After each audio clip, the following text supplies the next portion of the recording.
હું આવું એટલે પેલા ચા આવે, અને અહીંયા ઓલી નિયમ તૂટ્યો નહીં, આવી એટલે લક્ષ્મણભાઈ પૂરું કર્યું એટલે તરત ચા આવી.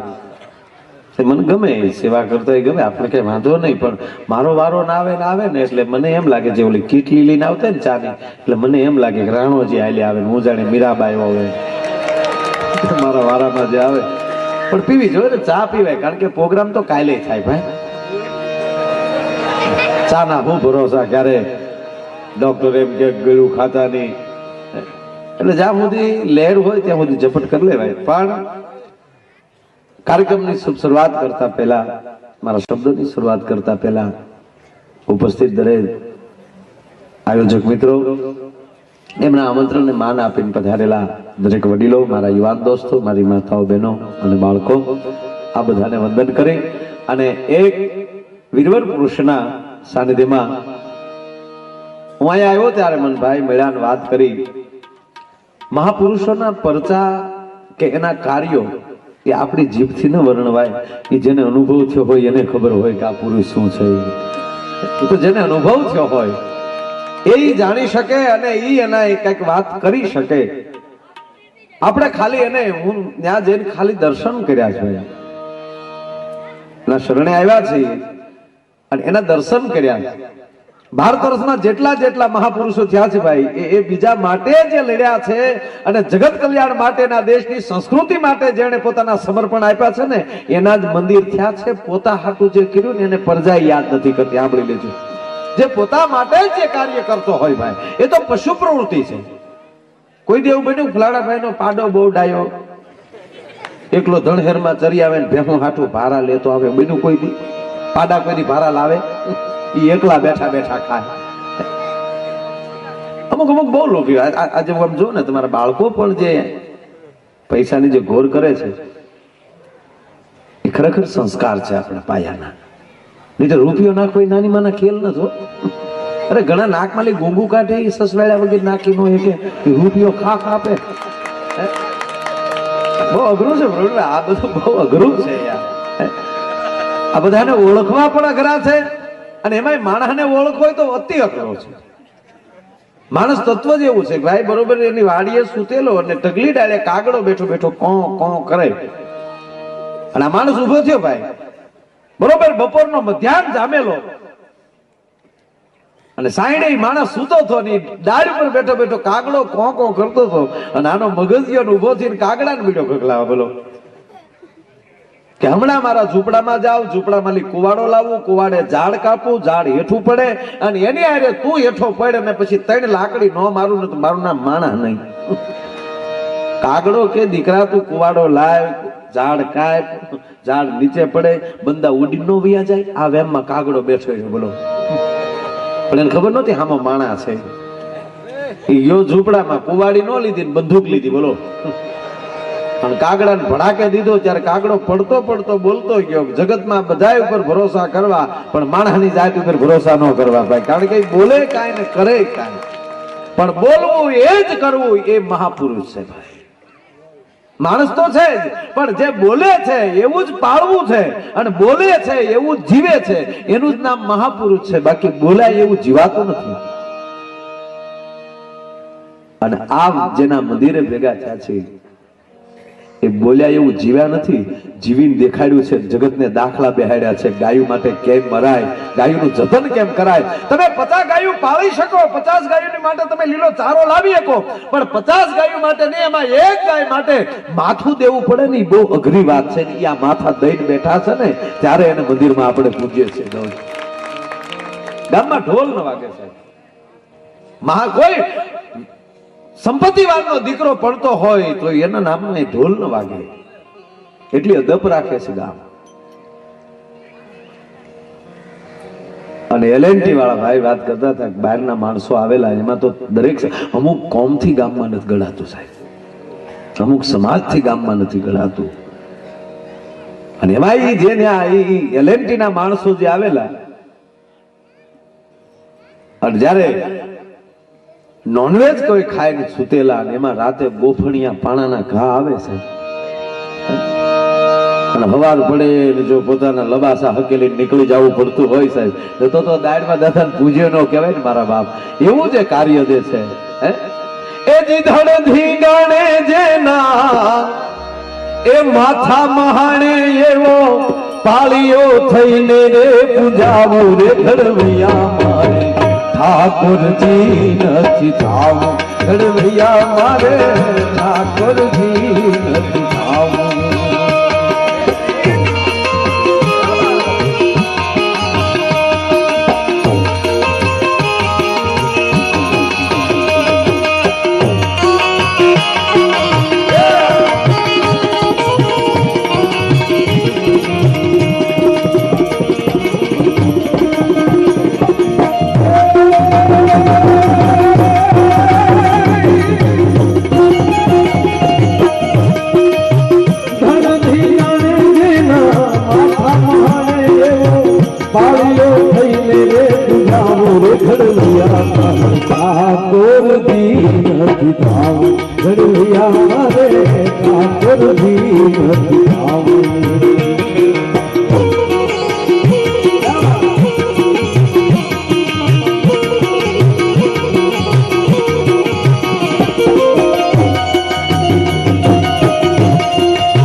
વાત ના રે સફલ પકવાન ભગતન મુક્તિ ઘેર ખાવું.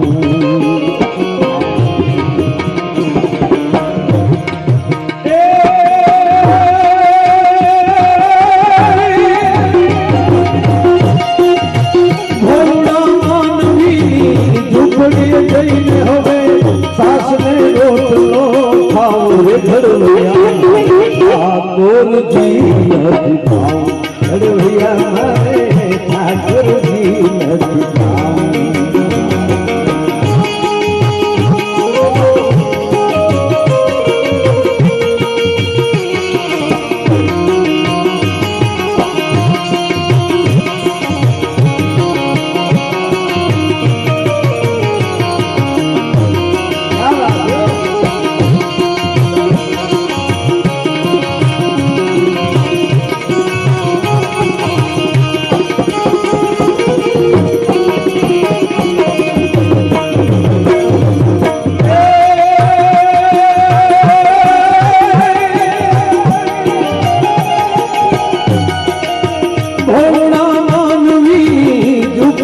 જઈને હવે સાસને રોટલો ખાવું રે ઘડવૈયા ઠાકોરજી નથી ખાવું ઘડવૈયા મારે ઠાકોરજી નથી ખાવું ઘડવૈયા હવે ઠાકોરજી નથી ખાવું ઘડવૈયા મારે ઠાકોરજી નથી ખાવું ઘડવૈયા મારે ઠાકોરજી નથી ખાવું ઘડવૈયા મારે જેના માથા મહાણે એવો પાળિયો થઈને પૂજાવું ઘડવૈયા મારે ઠાકોરજી નથી થાવું. હું ગાતો ને ત્યારે ગોર કરવા આવજો છોકરા થોડાક પીડ્યા રહેવા દેજો એટલે વિડીયોમાં સારું લાગે એમ.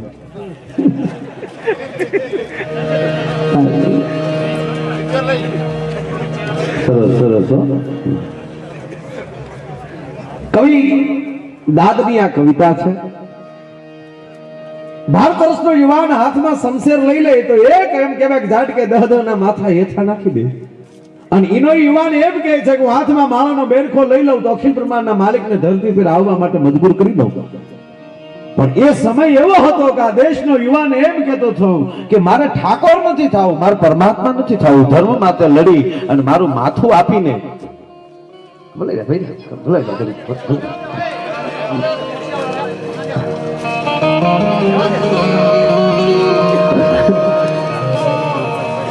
મને તો થોડુંક એલર્જી સેમ્પલ બાજુમાં બોલતો ત્યારે આવે ને ત્યારે એલર્જી તો ન કહેવાય, પણ હવે આપણી નજર સામે રૂપિયા કોક લઈ જાય ગમે કેમ એમ, બીજું કઈ નહીં એમ. ખરેખર આમ જો રૂપિયામાં તાકાત કેટલી છે તમે જો, નકર આ ઉપર જે આવે રૂપિયા એ ખરેખર અમારે નથી લઈ જવાનું, બરોબર? સત્તાવારી માથે આવે ને તો ઉલ્લી ઉલ્લી ગાય, બોલો. કોઈ રૂપિયા નો નાખતું હોય ને નકર ખબર જ છે કે ઉપર જે ઘોર થાય એ લેવાના જ નથી, અને છતાંય કોઈ નો નાખતું હોય ને કહાણા થઈને ગાય, બોલો. અને ખાલી કોઈક 10 ની નોટ અડાડે તો હા હા મૂળ વાત. સમય એવો હતો કે માણસ એમ કહેતો હતો કે મારે ઠાકોર નથી થવું, મારી ફરજમાં શું આવે છે, મારી ફરજ પર. અને દરેક સમાજની અલગ અલગ ફરજો છે ભાઈ. દરેક સમાજની વાત એક બાજુ મૂકો, અત્યારની વર્તમાન પરિસ્થિતિ જુઓ. જે આમાં જો આની ફરજ છે તબલા વગાડવાની છે, મારી ફરજ છે તમને આનંદ કરાવવાની. લક્ષ્મણભાઈ ને અને જગમાલભાઈ ની ફરજ આજે આવે છે અને સંતવાણી ગાવા. પણ હવે અમે ત્રણેય છે ઊંધું કરીએ તો હું એવું કે આજ મને મૂડ નથી, ઘર ભેગું રહેવાય તો મૂડ નો વેગળની આજ ફરજ આજની જવાબદારી ફરજ એ છે કે માઇક વ્યવસ્થિત રાખો, અને તમારી ફરજ એ છે કે અમને વ્યવસ્થિત સાંભળવાના, મોજ આવે ત્યાં રૂપિયા ઘા કરવાના, કાંઈ નો આવે તો હાકલા મારવાના, કાંઈ નો ફાવતો તો હું તો હવે જે માણસ પોતપોતાની જે ફરજ ન ચૂકે. એક નાટક કંપનીની અંદર કોઈ માણસ જોઈન્ટ થયો હોય અને નાટક કંપનીનો માલિક જે એને પાત્ર આપે અને ઈ પાત્ર ભજવવું એ માણસની ફરજ આવે, અને ઈ પાત્ર કોઈ રાજાનું આપ્યું હોય અને એને બરોબર પાત્ર ન ભજવું હોય તો નાટકનો કંપનીનો માલિક એમ કહી દે કે તું રાજા નો થતો, હરાયો થાય, કારણ કે તને રાજાનું પાત્ર નથી ફાવતું. કેમ ધરતી છે ને મારા બાપ એ સ્ટેજ છે, મને તમને પરમાત્માએ અલગ અલગ પાત્રો મૂકી અને આ ધરતી ઉપર મૂક્યા છે, અને આપણો બધાયનો માલિક ઉપર બેઠો બેઠો જોવે છે કોણ કેવું પાત્ર ભજવે છે. અને જેને પાત્ર ભજવતા આવડે ને એને મારો બાપલિયો કોઈ દી દાતારને દુબળો નથી કરતો. જે જેની જે ફરજમાં આવતું હોય એ મારો કહેવાનો અર્થ કે આ મર્દ પુરુષ જે ચોરીએ ચડ્યો હતો, જેના ફેરા ચાલુ હતા, અને ત્યારે કોઈ આવીને એમ કે આ દેશના દુશ્મનો છે એ ભગવતી ગાયત્રીને વાળીને જાય છે, અને તેથી માણા એમ કહેવાય કે ઈ વરમાળ તોડી અને પરણેતરને એક બાજુ મૂકી અને પરમાત્માના ઘરના કેળા જેને આતરી લીધા હોય, ગાયત્રી માટે જેને માથા આપી દીધા, એને કેવડી ફરજ સમજી છે કે આજ હું ન જાવ તો કોણ જાય.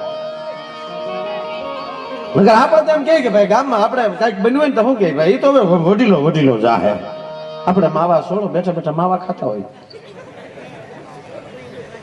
એક જણો ધીંગાણેલી ગાયકા પાછો આવ્યો, તેની માએ કીધું બેટા કેમ પાછો આવ્યો? એ કે બા ત્યાં તો હાસુ બાંધે.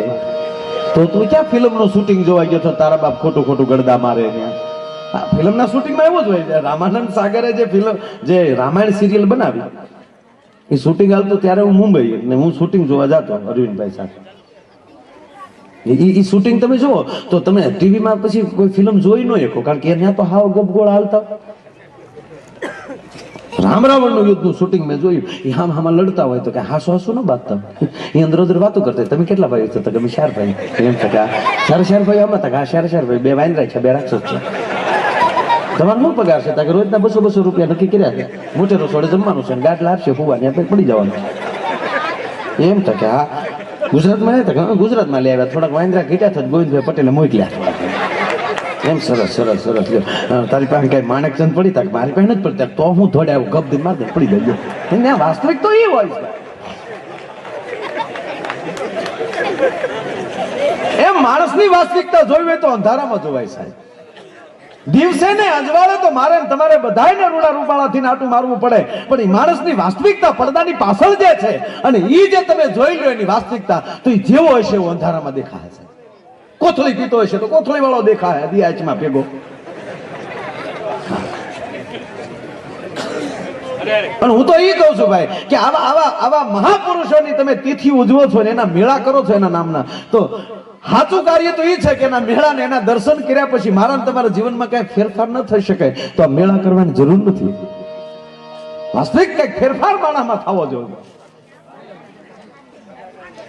એટલે બોલો ગાયક પાછો આવ્યો એટલે એની માએ કીધું બેટા તું પાછો આવ્યો? પાછો બી આવ્યો. પછી એની માં મળી ફિટકાર દેવા, બેટા તે મારું ધાવણ લઈ જવું, આપણું કુળ લઈ જવું. એ કે બા જે કીધું બંદા વહી આવ્યા.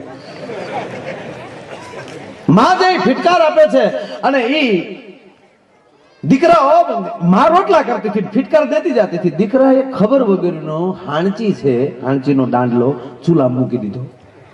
લાલ ચોળ થઈ ગયો ને તો ધીમે ધીમે હાંચીને દાંડલો એની બાને અડાડ્યો. એની બા મળી હોય માડીને હોય બા પલ્યા કરવા. ત્યારે છોકરાએ કીધું કે બા ધીંગાણામાં લઈ હું પાછો આવ્યો ને એનું કારણ હું નથી તું છો. કે કેમ કે જેની માને તવી થાન હાણીચું અડી જાય અને ઓય માડીને હોય બાપલિયા કરવા મળે એનો દીકરો કોઈ દી સમ્રાગઢની અંદર ન જઈ શકે. ધરાવી